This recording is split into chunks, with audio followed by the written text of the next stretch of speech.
And statistically, the data doesn't lie. Like Gabor Mate published a book where he said people pleasers are at a higher risk of cancer. Like the data he pulled from the years of research that have been done, like it doesn't lie.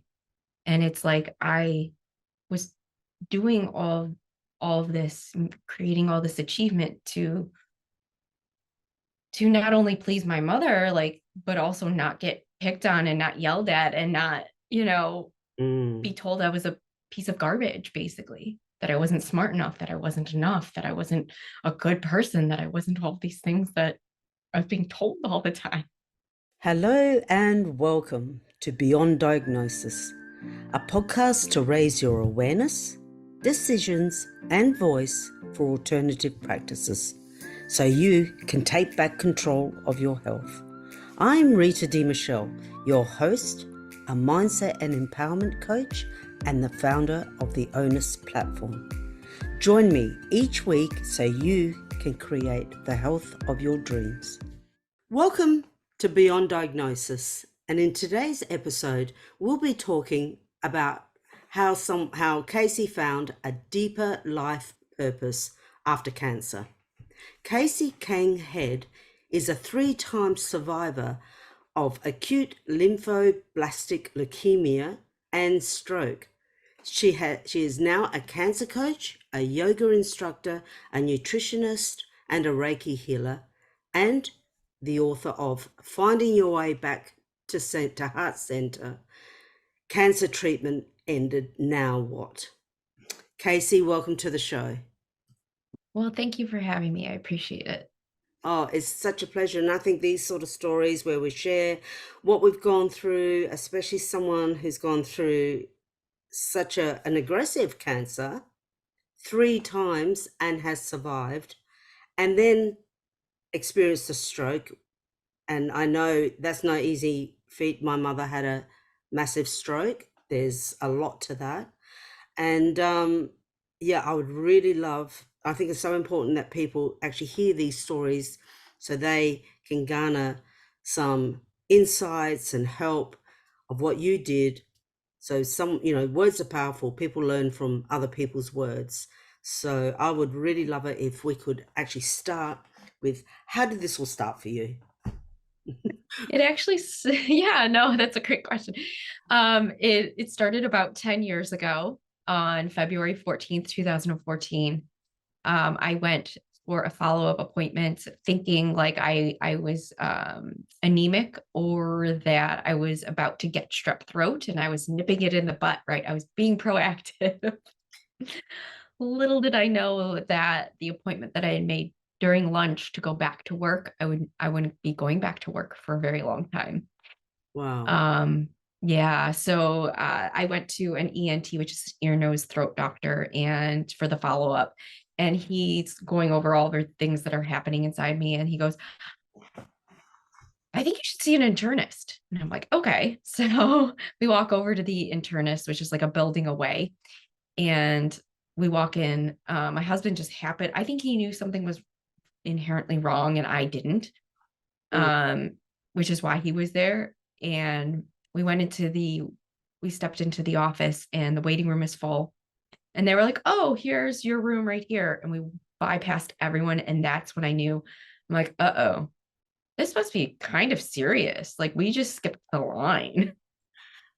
That's a big hint, isn't it? That's a Yeah. huge hint. You think, uh-oh, Yeah. I've got the express lane. This can't be. Right. Right.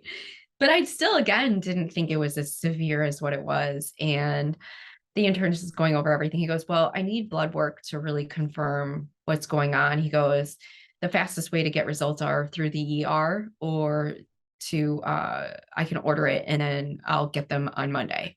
And he was like, I looked at him. I go, well, what would you do? He goes, probably go to the ER, not panicking, not anything, right? Like just, this is what I would do.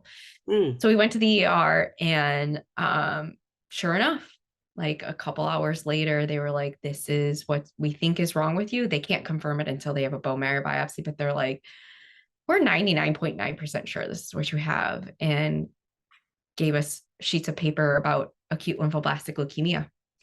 And I was like, what? Like I was in a little bit of denial, I'm not gonna lie. Um, Rightfully so. Like I just my brain couldn't grasp what was happening. I had four hemoglobins at the time, so they immediately started giving me blood infusions, and I got transferred downtown. I was hospitalized for 30 days, technically 28 days. And I started chemo before we got results back from the bone marrow biopsy because that they were that short. Wow, that's unusual. That doesn't normally happen. No, that's how positive they were Jeez. How and s- how aggressive it was. how aggressive. Mhm. And whilst you were going through this, were you given a reason why you developed this cancer? I mean, they gave you the prognosis or the diagnosis. They gave you the diagnosis, but was there any explanation of why? Why suddenly you were okay one day, or maybe it does build, and then all of a Mhm. sudden so aggressive?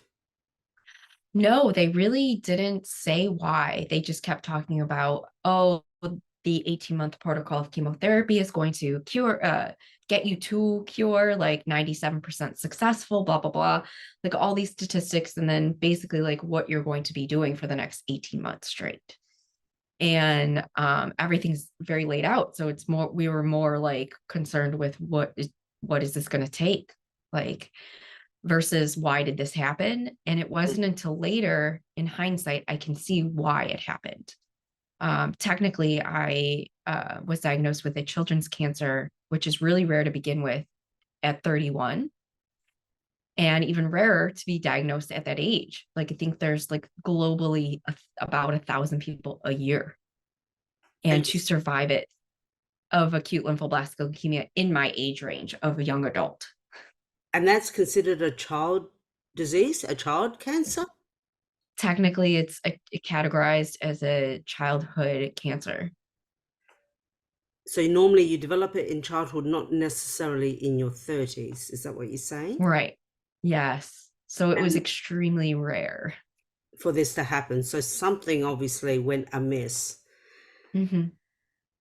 Well, why do you, can I ask, why do you think if you look back, say on your life or what you had been doing Hmm. or experiences, stress, anything like that, why do you think maybe you got this disease and didn't get a different disease? In total honesty, it was a matter of which one and when, not versus like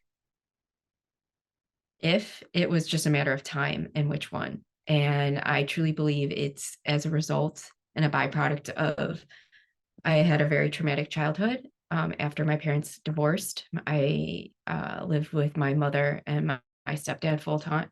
Well, not full time; they shared custody, but there I was there at their primary residence most of the time. And my stepdad's extremely abusive, physically, mentally, and emotionally. And I lived like that for 10 years, which led to decisions in my 20s to exacerbate what was already going on. Right, like I didn't stop the stress cycle. I just kept living in it and adding more to my plate. Right. And at some point, like anything, it's gonna break. The system breaks. And so I truly believe it was a byproduct of me living under 2 straight decades of stress and nothing but it. Um, and I can't turn back time. I wouldn't change any of the decisions I made during my 20s, but it did exacerbate, I think, what I was already feeling to a certain degree. I lived like a lot of people, checking boxes, but not really knowing why or who for what. Not really for me, but well, you're supposed to do this and this and this. And I said okay, and Ah, kept going. so do you feel because you I've actually just been listening to a lot of podcasts around people pleasing and the stress that comes Mm, from people pleasing, and I definitely had an element of, and I'm happy to say had, an element of people pleasing. And they say the incredible stress that comes from that. And when you say tick the boxes, check the boxes, you don't even know why, do you feel that that may be, um, for a word, like a knee-jerk reaction to the stress? And if did everything right and I ticked all the boxes, well, then I'd be safer at home when you're saying you were living with an abusive stepfather. Do you think there's a Yeah, correlation? yeah. Oh, I agree. And statistically, the data doesn't lie. Like Gabor Mate published a book where he said people pleasers are at a higher risk of cancer. Like the data he pulled from the years of research that have been done, like it doesn't lie. And it's like I was doing all of this, creating all this achievement to not only please my mother, like, but also not get picked on and not yelled at and not, be Mm, told I was a piece of garbage, basically, that I wasn't smart enough, that I wasn't enough, that I wasn't a good person, that I wasn't all these things that I was being told all the time. yeah, it's a really hard thing to process, and I hope we're not going too deep here, for you, that yeah, we're Yeah, okay I'm with I'm this. I mean, it makes me emotional because now that I know what I know, it hurts even more that an adult human can do that to a child. Absolutely. It is frightening, the amount of adults that do it to children. It is horrific, what happens. And I guess when we come out, like you've come out of it, the other end, you are, I guess, a lot more resilient, a lot more knowledgeable, a lot more aware, that you'll never repeat those patterns. And I guess that's kind of brings me to my next sort of question to Yeah. find out, especially for the viewers who are listening to this, like, why, I was going to ask you, why then? Why then? What was happening in your life? And what were the messages that you were receiving that weren't being heard? Like with these, Honestly, please. no, that is a great question. I think it was the first time in my life that I had all the boxes checked. I had a house, I had the husband, I had the job, the career, I had friends, I had, you know, what would seem on the outside a great life, but I was white knuckling that life. And it was the first time that I actually stopped and breathed and was like, I think I'm okay. And like I think my nervous system was just like, well, we can finally deal with the one thing you haven't been dealing with Yeah. that you need to deal with. Can you speak a little bit more into that, if you feel safe enough to could you Yeah. speak a little bit more into that? Yeah. So like, I had a very lucrative financially corporate job, but at the same time, I had a 2 hour daily commute in the car through traffic, Mm, rush hour, worked, 40, 50 hour weeks at least, said yes to everything at work, anything outside. So although, yes, I was successful on paper, it was not what I thought was successful, but I kept doing it because I didn't know any better. And it was a lesson that I think is why my cancer kept coming back until I stopped repeating the pattern, right? Like I was in treatment, still went back to work, 2 hours commuting, 8 hour plus days, going through treatment, still working. great. And then feeling so much guilt when I had to leave to go to appointments. It was tearing my soul apart. And I think that's why it kept coming back because it was like, you're not going to learn this until you learn this. Well, that's it, isn't it?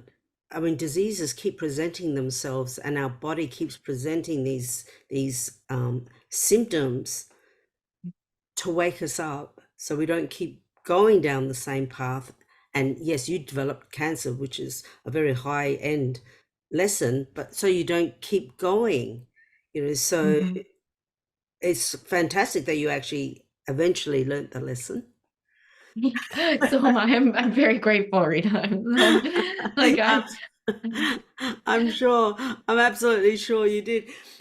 For people who maybe are listening that do have cancer, um, can you explain, like in hindsight, what were some of the symptoms that felt confusing at the time that now makes so much sense? What are some of the things that you were feeling? And just like you were saying, you were people pleasing, you were working, you felt, you know, almost shame to leave your work, to put you first, to prioritize your health and what you were going through. And so you may not have, you know, recognize all those very, very early symptoms, those really early symptoms that, you know something's happening, but you think, oh, it could be something else. You brush them off. Can you speak a little bit more to that of, now you know that what they were and they make so much sense, but in the beginning they didn't. What were they? Yeah, I think the ones you mentioned were clearly present and evident. I think there was a lot of internal. I can't even describe this. The only way I can is like internal agitation always. Like the best example I can give is like the simplest thing of like I wanted to go work out on the weekend because it was like, I had more time, I could actually do it. And the minute my husband be like, "No, let's go to brunch," I'd be like, "Okay." But internally, I was like frustrated and fuming, like I never get to do what I want to do. Right? Like I can't explain it other than like this internal, like you just feel agitated inside and you don't know why. And you're just like, okay, well, I'm going to do this. It'll be fine. You're going to have fun. And I'm not saying it wasn't fun, but like it wasn't truly what I wanted to do. And I think that was one that really still is hard to name and hard to understand, even for myself, of like, that's a weird way to show up where you're just internally agitated all the time. Like you're saying yes to all these things, but there's such a big piece of you that wants to say no. Yeah, absolutely, absolutely. And that caused that tension, the tension of not being true and authentic to yourself and to your own voice and to your own needs, and the power of saying no. For people pleasers, that power of saying no isn't an easy place to arrive at. I know for myself, it wasn't. And when you actually start putting in those boundaries, I suppose you lacked boundaries, and Yeah. everyone Yeah. else was more important than you. Yes. Because that's what I was taught. I'm Mm. not important, but everyone else is. Right. And I didn't have boundaries. And I didn't know you could say no to work things. Like legitimately, I did not know. Well, until you actually, and unless you do actually have those boundaries and you didn't experience the type of trauma that you did, it would come natural to other people. Like I know Yeah. so many friends and so many family members, etc. It just comes natural to go, no, I'm not going to do that, or no, that doesn't feel good. No, that doesn't sit right with me. I'm was like you. I couldn't say those words. Mine was always whatever you want. Oh, if that's right for you. Oh, or not engaging in conflict, not wanting to offend, Mm-hmm. not speaking up for yourself. Were they all the things that you were experiencing? Were you still experiencing that whilst you were going through treatment, or did you have more of an aha moment when you got sick? No, while I was in the midst of the majority of my treatments, you, there's this weird thing that happens to a lot of women. I'm not an anomaly, but you want to be the good patient. You want to be the best patient, quote unquote. And I say that because you want to follow and do everything they say to a T because you're so afraid that if you don't, you're not going to survive. And so it's kind of the same, but it's not, because you think your life literally depends on it.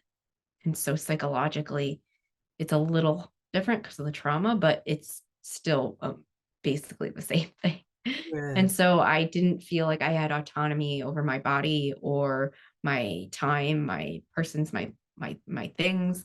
And so it just, I think, it kept exacerbating what I was feeling on the inside.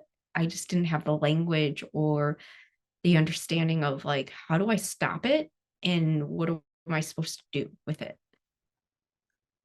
Really going through that sort of treatment is the ultimate of what you had been experiencing, if I can say, where you had to totally relinquish control and hand that control over to someone else who was saving your life.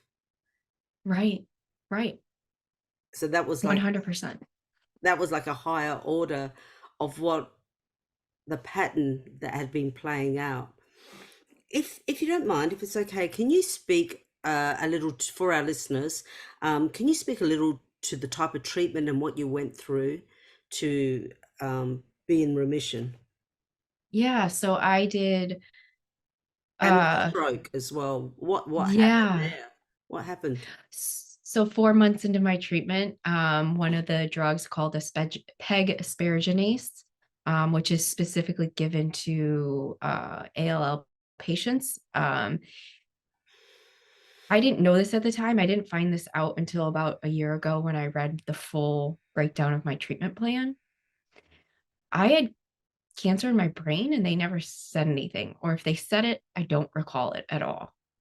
And I asked my husband about it and he goes, "No, I don't remember that. I would remember something like that." So I think they just didn't say it out loud, but it's written on my report as like little, like, I forget what the language is, but it says like in the brain. And I was like, what?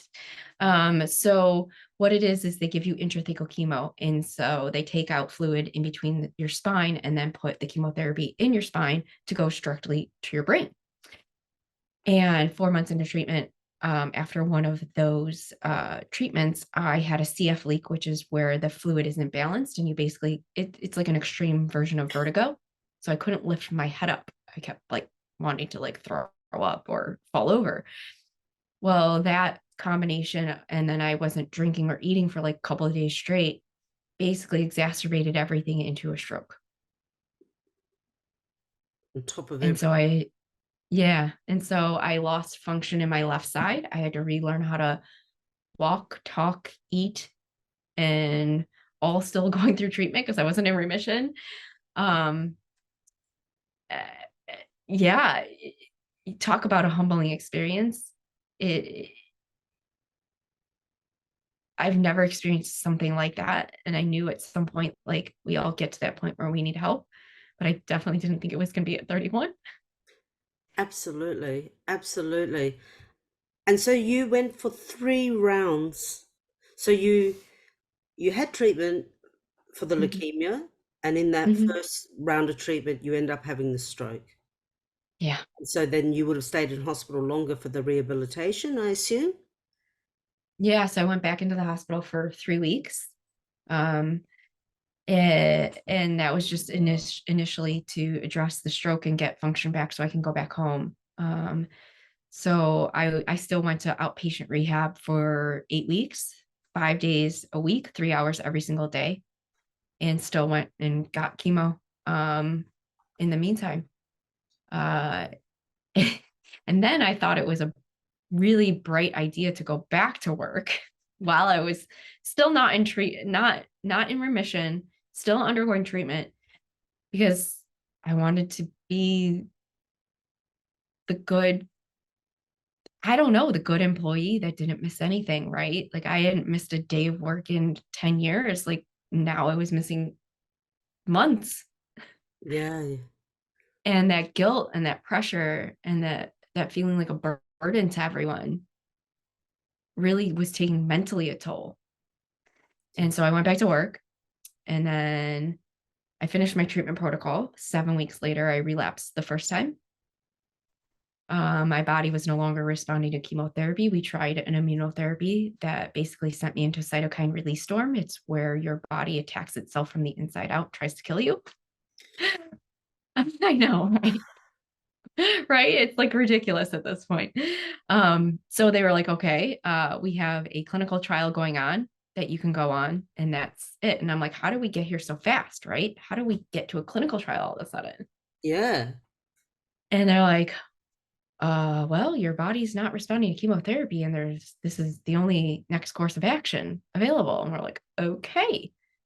So I do all the testing that is involved in a clinical trial, and they test you for everything. So it takes forever because they need baselines for it. And a week before I was supposed to go on it, the trial got shut down. Oh my. I was like, of course, you give me hope and then you take it away. So then my husband and I at the time looked at the team and were like, what are our options? They're like, well, we don't really have anything yet. We're like, okay. They're like, there is another clinical trial at a neighboring hospital, but they're like, the trial is full. There's a wait list. Even if we get you on the wait list, it doesn't guarantee you qualify for the trial. And I was like, well, how long is that going to take? Because it doesn't sound like I have a lot of time. So they're like, well, we'll put you on the list. We'll get you on the list and we'll, we'll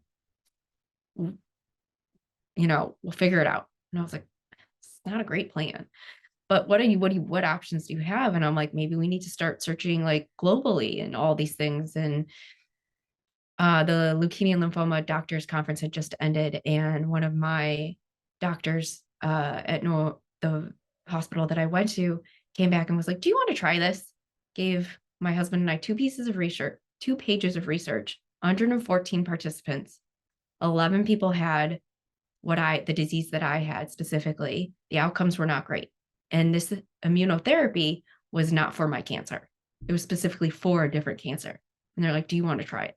And I was like, it doesn't sound like I have like another option. I'm like, so my husband and I debate, and I look over at him and I go, after like a couple of days, I go, even if this doesn't help me, it might actually really help someone else. What an amazing thought to have whilst you're going through that. Yeah, because I was like, How if many I'm gonna people die, would I'm think not. like that? I would hope a lot, because all I was thinking was, if I die, it's not going to be for nothing. That's powerful. That It's is going to really. at least help somebody else. So you went, you did the trial? Yeah. So, no, I didn't do the trial. So this experimental immunotherapy, they sent me home from the hospital, wrote a letter of compassion to the FDA and the drug manufacturer just to get access to it. And we waited. So 2 months later, they finally said, yes, you can have the drug. And I went through 4 rounds of it. It got me into remission to go to a stem cell transplant. My brother is my donor. I did a stem cell transplant. And then when I thought I was getting better and I was like, oh, I'm just building back stamina and strength and all these things. Meanwhile, they put you through more chemo and 10 rounds of total body radiation for me for my stem cell transplant. So you're like completely depleted of everything. Um, I'm trying to physically recover. And 6 months later, they're like, your cancer's back. And I was like, what? That is just unbelievable. They caught it so early. I was not feeling anything, although I wasn't feeling When you say good. caught it early, was that the third time you're saying that they caught it early Yeah. the third time? So it had Mm-hmm. just started coming back. Yep. And is that because you went in for like a routine test, like the after test? Yeah. So at that point, because of the stem cell transplant and everything that I had undergone, I was going back to the hospital still once a week for an appointment with my oncology team. So I was getting blood work every week. And if I needed platelets and blood, they'd give me those too. So I was going back routinely, and it was at one of the routine blood work uh, appointments that they were like, it's back. And my immediate reaction was like, I looked at my husband and I go, I can't do this. I don't have it in me anymore. I Mm. am not. I go, I'm done. I was not prepared. And I don't know how long I cried. My face was down and he goes, whatever you decide is what we're gonna do. And I just was like, can't, I'm not physically, mentally, this is not where my head was at, right? My head was already focused on getting my life back. Mm. And I was like, I can't keep fighting this disease for the rest of my life. I'm like, this isn't a life. And the first thought that popped back into my head as I'm like thinking this in my head is your dad would be so disappointed in you. Oh, I know. And yeah. I was like, oh, of course he comes in.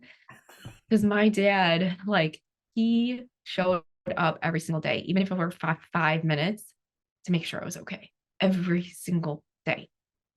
Beautiful. And I was like, oh, of course you're gonna make me do this again. Not like make me, but like that's who Yeah. comes into my head. And I remember even begrudgingly thinking, like, fine. I know it sounds ridiculous, but I was like, fine. And that's when I made my deal with the universe. I was like, I'm going to do this one more time. That's it. We are done. So either you're going to kill me or you're going to let me live, but I am not doing this forever. And I go, and this isn't for me. I don't care anymore. I've made my peace. I go, this is for everyone that got me here. Everyone that was here every step of the way. And I picked my head back up. I looked at my husband and I go, okay, I got one more. That's it. We're done. He goes, okay.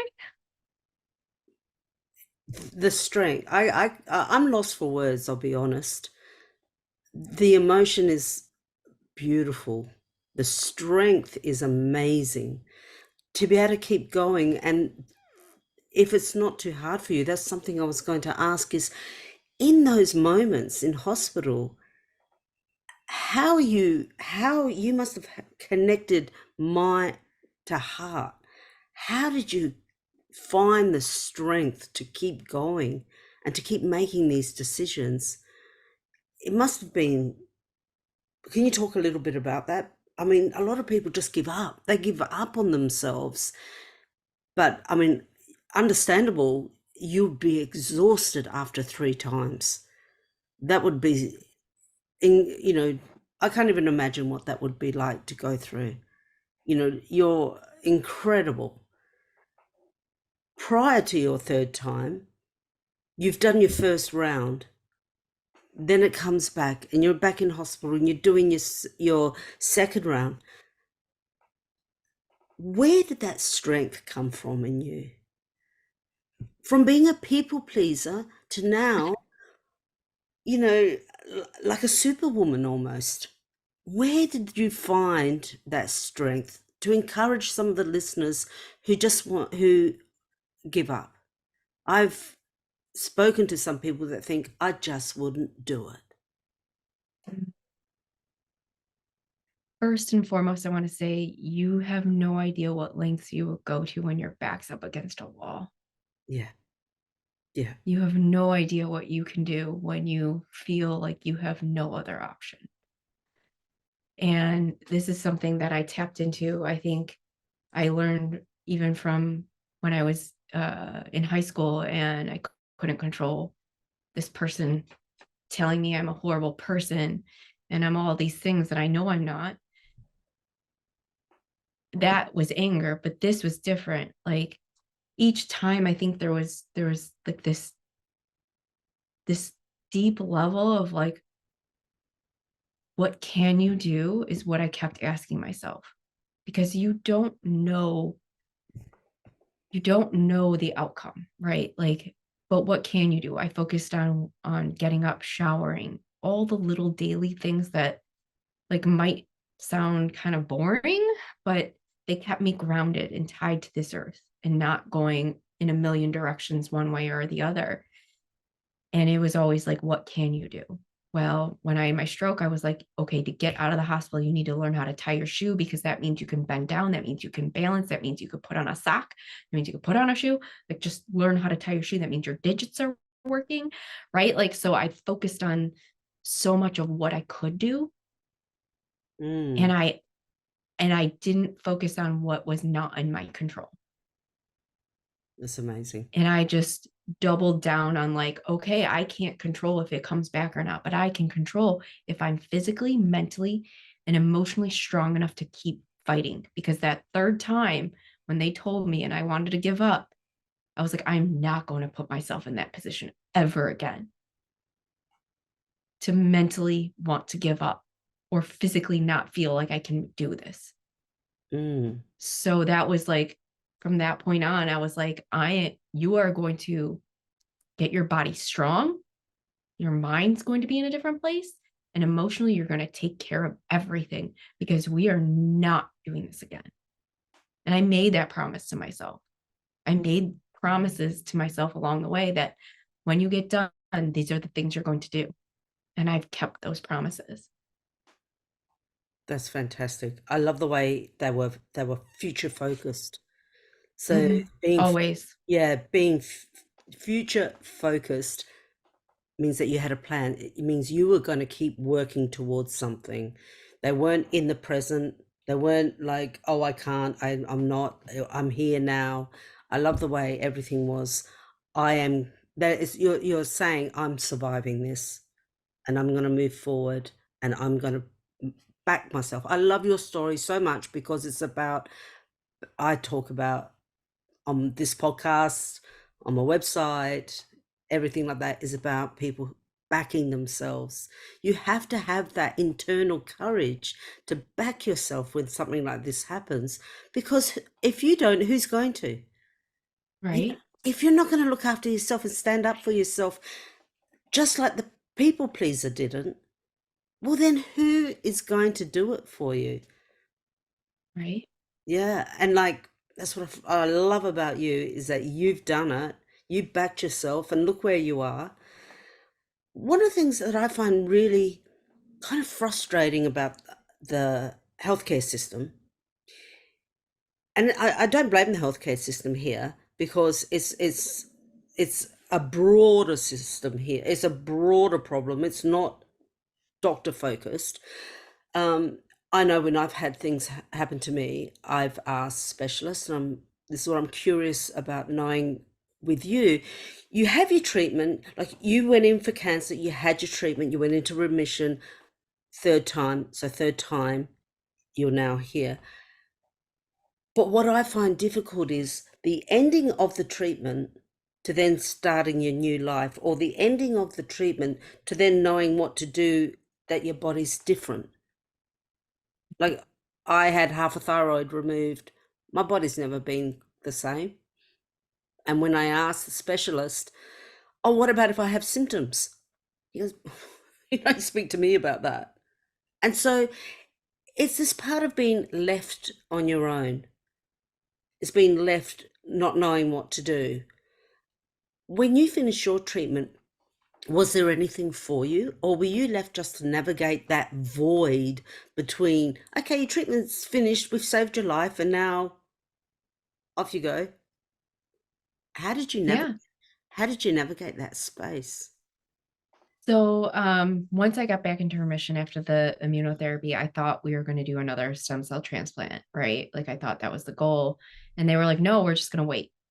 And I'm like, okay, I don't like this plan. This isn't a great plan. And just wait and see if it comes back. Like, this is not, are you just waiting for me to die again? Like, what's happening? Yeah, yeah. You know? And then about 6 months into waiting, I finally worked up the courage and was like, do you think I can go live life again? And my medical team, they're great. They looked at me and they're like, yeah, why not? And I was like, I don't know, because you guys like haven't really given me clear direction on if it's coming back or not, or any insight into that. And they're like, yeah, because we don't know. And I was like, oh, okay, great.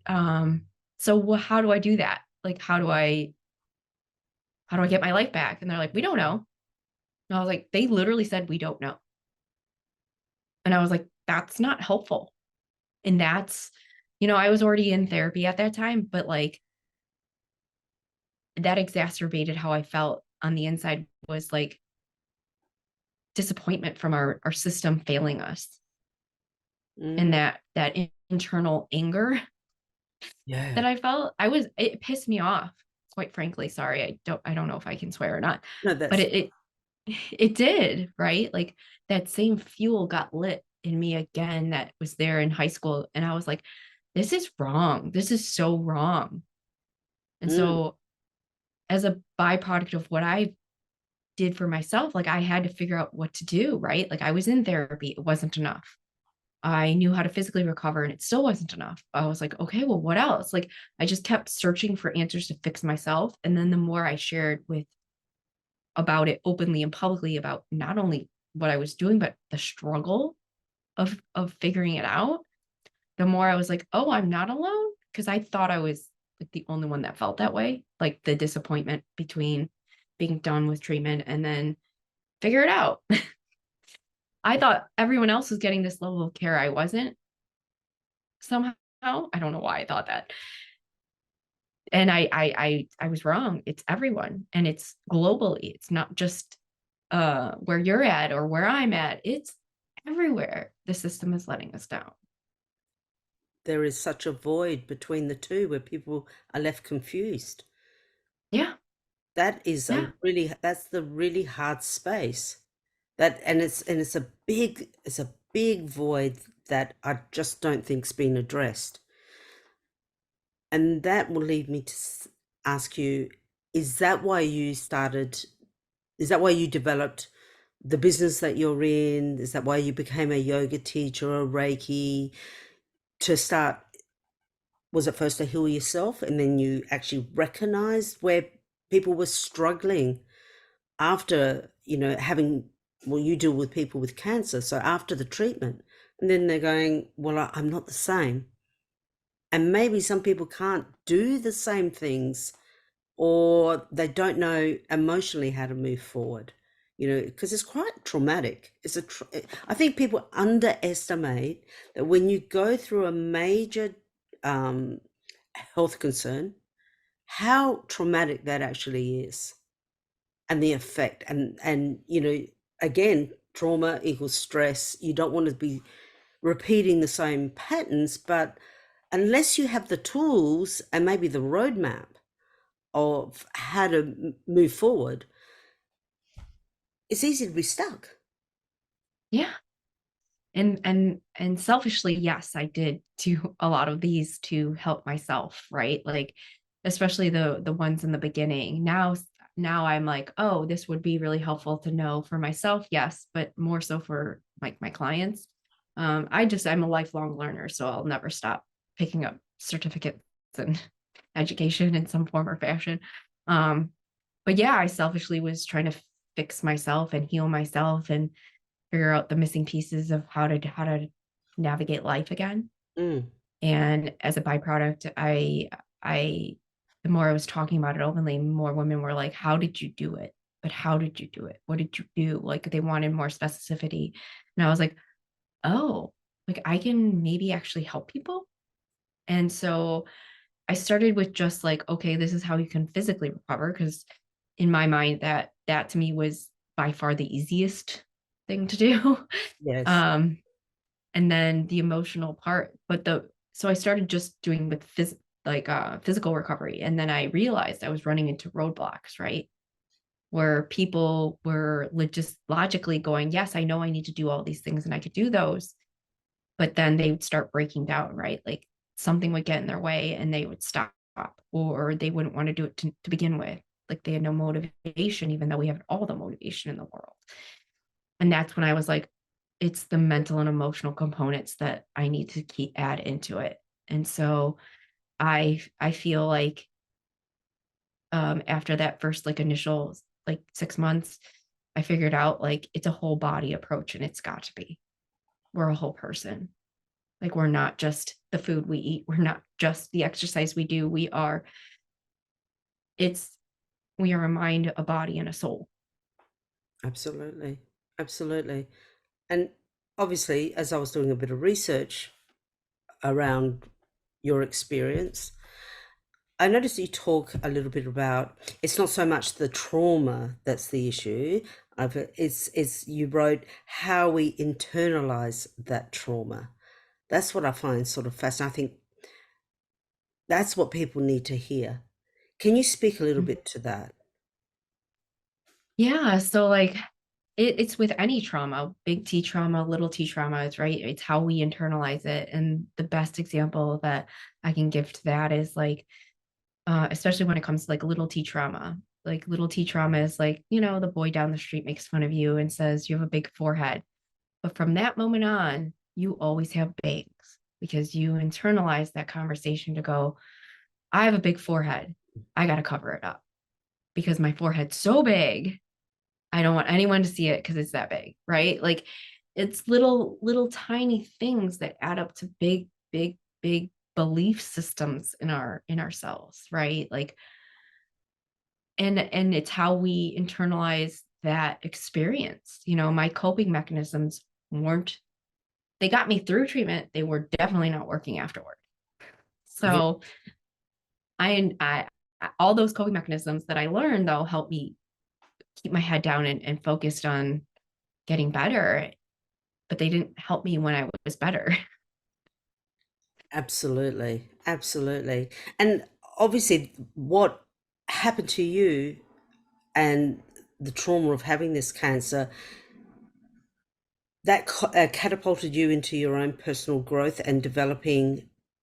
I believe you've got a course that you've developed that helps women. Is it women specific?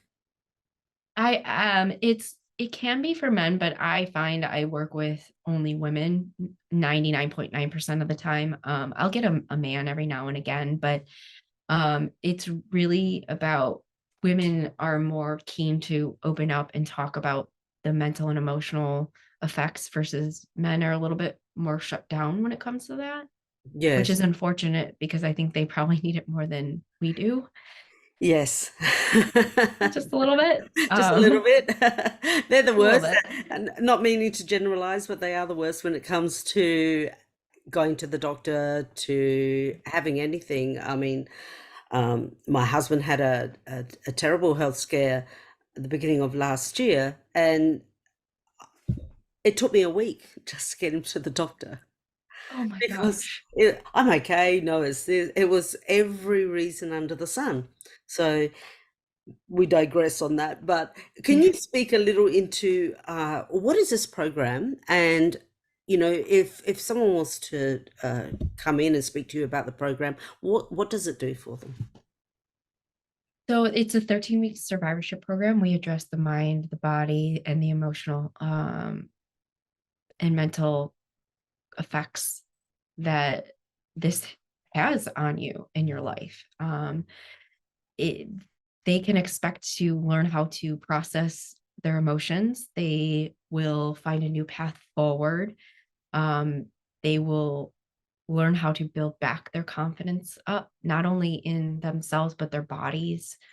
Um, we do a lot of work that's around because there's so much disassociation from your body about learning how to be with your body again and how to love it because women have a really I wouldn't say it's an unhealthy relationship with their body to begin with, and cancer can exacerbate a lot of that. And Mm, so there's that. We definitely we address the fear and the anxiety. Like, how do you what are natural holistic things that you can do every single day that will help that fear and that anxiety start to go away? you know and there's also nutrition, and there's always all there's practical things inside of there as well. How do you plan for a future? What is it that you even want to do? There's the whole module on purpose and meaning for and figuring out what it is you want to do. mm. That it sounds brilliant, and it sounds very comprehensive and holistic, and it also seems like you've tapped into what we just spoke about previously, about that void between leaving hospital or the operation or whatever it is that you've had, and then moving forward and you're feeling confused, like, Yeah. where do I go, what do I do, or how do I feel about myself again, how do I recognize myself? Like sometimes you can come out feeling a bit fractured towards your own body. or Yeah. angry at yourself that this has happened, to some people go this, I allowed this to happen to me, etc. So Right. yeah, so this program sounds like it definitely helps people emotionally, physically, on all levels, which is beautiful. To end, I would like to, if you could possibly tell our listeners, what was some of the most helpful things that you did, or what people did for you post your cancer treatment? And maybe some of the most, Afterward, yeah, what are some of the things that you personally did that you found the most helpful in the immediate? I would say do not get stuck. And what do I mean by that? Like, we have the ability to go, well, I'm done. I need to just rest and, let life happen for a while, and then I'll pick myself back up. That when you let yourself down, like, talk about a hill, on the way down from the hill, you can get stuck in that chasm, and it's hard to start walking back up the next hill, right? The hill is life, right? Well, we have to get back into it. And it's about forging a new path. And I think taking action before you quote unquote think you're ready is when you need to take action. Because if you wait too long, you're not going to, and you're just going to get stuck. I've worked with women who are 15 years out from surviving, and they're like, I wish I had this 15 years ago, Mm, yeah. because mentally and emotionally they were stuck in that chasm. So they were stuck in the past. They were still stuck post treatment, and they Yeah, hadn't moved forward. right. But they were white knuckling through life because they were like, well, I've got kids and I've got things and I've got all these things. It's like, no, do you realize what you just went through is one of the most traumatic events you can go through in your life? Mm. Why are you just brushing it off like nothing happened? And so you help the women acknowledge and give respect to the process that they've been through, and allowing them to, because it wasn't that one of the situations for you in the beginning, you were given, the signs were there, but you weren't aware or awake enough to realize. And so you can come out and been given this huge life lesson, and then we go back into our old patterns. Right. And that's what Right. I'm assuming that your course helps people reset that. Exactly. Like, we have the ability to learn the lesson or not. And there's a beautiful quote, what we don't repair, we repeat. I love that. That is And so. it's not mine. I wish I came up with it. It's brilliant. It's one of those, darn it. I know. Casey, it has been such a pleasure having you on the show. Honestly, I feel so honored that you felt safe enough to share your story. It's emotionally, it's really moved me a lot. I've been very moved by your story, by your strength, and by all your wisdom that you've been able to share on this session to help other people going through what you've gone through. It doesn't have to be exactly your cancer. It doesn't have to be cancer. It can be anything, but take the wisdom and the strength that you've developed, and move forward with your life. And hopefully, I encourage everyone to check the show notes, because to be able to get in contact with Casey, everything will be there. And if anyone's gone through a similar journey, please book in, do yourself the favor. We need to move forward. We need to change. Things change when we change. It has been such a pleasure. Thank you, Casey. Thank you so much. Well, thank you. I appreciate it. You're welcome. I would love to know, what was the biggest insight or aha moment you got from this interview, so you can now speak up, take action, and make informed decisions for your health. And if you like this episode, get instant access to your free ebook, Alternative Wisdom, Taking Back Control of Your Health, at life-onus.com.